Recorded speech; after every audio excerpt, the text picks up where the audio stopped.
Hey everybody, welcome to another episode of our Roadwarden Let's Play, the text-based RPG. Uh, Last time we created our character and went through a night watch after we met two soldiers that were stranded at a garrison, and now we've traveled onto the open road uh, in search of Asterion, the previous Roadwarden, and on a quest to discover what uh, orders our friends Tulia and an unnamed companion may need in the future. And so this time I strike out west, what you saw initially when I opened the map. Here I am, just kind of exploring and going over different elements of the interface. I find myself having to do this repeatedly, just to remind myself, uh, what things are and what things do, and trying to really gather as much knowledge as I can. And it doesn't happen in this episode, but in future episodes you'll see I begin to take notes because I do realize that there is stuff I need to remember. This is a cute moment where I get to name my palfrey, my steed. And I choose to name him Bill after the pony in Lord of the Rings. I'm a huge Lord of the Rings fan, so I thought it was fitting. So I'm traveling along the road here to the west, and we're navigating a forested area and making our way away from the garrison that we came upon in the first episode. Um, and again, being a text-based adventure, I'm trying to make sure I read as much as I can and learn about the background of the game. We're trying to explore the peninsula here, and we come upon a walled inn, um, and it's got a tower. It seems fairly clean. It's been whitewashed. You see that word used repeatedly to describe the architecture. I assume that just means white paint. We come upon some guards, and I continue to kind of strike a balanced impression between being distance and neutral versus somewhere between friendly. So I choose to be playful here and make a joke to try to give them the impression that I'm not I'm no threat. And so they do finally let us inside, and we make our way inside the walls of this lonely inn. You can see off to the illustrated section on the left. There's a well. We'll come to that later. And so we go inside, and we see the barkeep. He's kind of sweeping the floor. He goes ahead and he sets the broom against the wall and gets behind the counter and offers us an ale, as all barkeeps do in every RPG ever. And we learn that this is an inn called the Pelt of the North, uh, and that it's independent from the Havloven, I guess, merchant city that we're traveling from. Okay, he offers us a place to sleep and a meal. And so I take the opportunity in this episode to kind of learn some of the mechanics. It does seem that I'll have to, use these rest spots to recover my vitality and my nourishment and bathe myself. We ask a little bit more about Asterion because we're on our quest to discover what happened to him. Uh, and just like in the previous episode, I go through all the dialogue options here to see what I can discover, what is revealed in my journal, and I find that there are some things that will be added to my journal that I can refer to later, and other things, particularly names of people, that I need to put in my notebook. Although in this episode, I haven't yet adopted that habit. So um, we get a little bit more about Asterion. He's this mysterious figure. He likes to travel the northern roads toward the White Marshes. We have yet to go there. And we get repeated guidance that he's somehow moved north, and so uh, he's nowhere near where we're at now.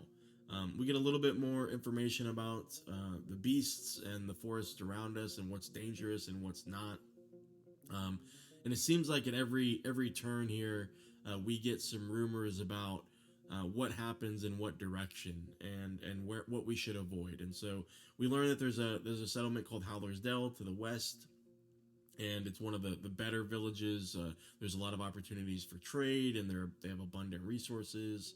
Um, and uh, there's two other settlements: White Marshes, which is what I mentioned earlier, and then a place called Old Pagos, which seems to be controlled by some sort of religious group.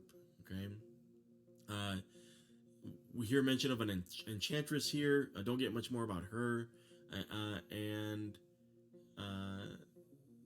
we do learn that I think her name is Eudocia, but again, I think we're gonna have to come upon her to to discover who she is and what she's about. So, um, again, going through the dialogues here, uh, I don't learn too much more about the general comings and goings of the different directions from this particular point. Mostly about heading west towards Hallersdale, um, and avoiding the roads to the east. Supposedly, the roads to the east are very dangerous, and then the main road that would have gone north is also very dangerous, but the quickest. Something we hear a little bit about the world building about the inn. He prefers calling it just the Pelt, but there's some connotation there, and so it's got a longer name instead of just the Pelt. We learn about a mayor in Hallersdale called Thais, um, and it seems like she may be maybe in cahoots with or familiar with Glaucia, which is the bandit um, that we've been tasked with trying to snuff out. Um, and so this is an interesting mechanic. We can explore we can get more context about who people are. And I believe this happens with innkeeps only as they get like rumors. And so we ask a little bit about Tulia. They know them, but we're not very familiar with them. Haven't seen them in a while. Um, we unlock the trader mechanic, and so we see what we can buy here. This affects some of our stats. I find out where we can buy some soap to stay clean to improve our appearance, which apparently affects some of our dialogue choices, maybe our persuasion techniques. I also see that there's a different currency. It seems like there's or maybe it's the same currency and it's grayed out because I don't have that currency. But you can see that things get fairly expensive, and so there may be a need to save up quite a bit for some of these items if they may unlock or allow us to endure certain situations a little bit longer. So just a recap on the right there, we have our vitality, we have our nourishment, we have our appearance, and then we have our armor, and then we have our knowledge mechanic as a scholar that allows us to um, discover things and reveal things that maybe other people would overlook. And so we meet there's a blacksmith here. Um, doesn't seem like they have much in the way of skill. There's an apprentice that also a novice doesn't really know much about repairing, but can offer a few services that aren't necessarily what I need right now. But I do decide to just kind of explore the interface to see what's what, just so I know kind of where I could go to get these things repaired. Okay, so far we've talked to the blacksmith, we've gone in the inn, and we did offer to gather some berries for the innkeep, and these kind of fetch quests seem fairly common as I've played further into the game. It probably improves our ability to or unlocks dialogue choices if we do these random acts of kindness. And potentially allows us to get more information that may allow us to make further progress in our quests. And so I've chosen not to be a liar here. I still sometimes choose the aloof dialogue choice, but I'm not trying to be deceptive. It's not the personality that I'm trying to adopt in this playthrough. So just kind of reviewing our quest, we've been tasked with kind of getting rid of Glaucia's band. Again, we're trying to find Asterion. learn more about the peninsula as a road warden, so we can keep it safer. Uh, and So far, we haven't had to expend much energy, although our appearance is not that great. Um, you know, I spent a little bit of time again trying to make sure I've exhausted all of the dialogue choices. It looks like when I go back to the guards, we can actually play a game. There's this dice icon you can see here where we can play a dice game and perhaps win some money, and we do win some money. Uh, and I make a little bit of coin here.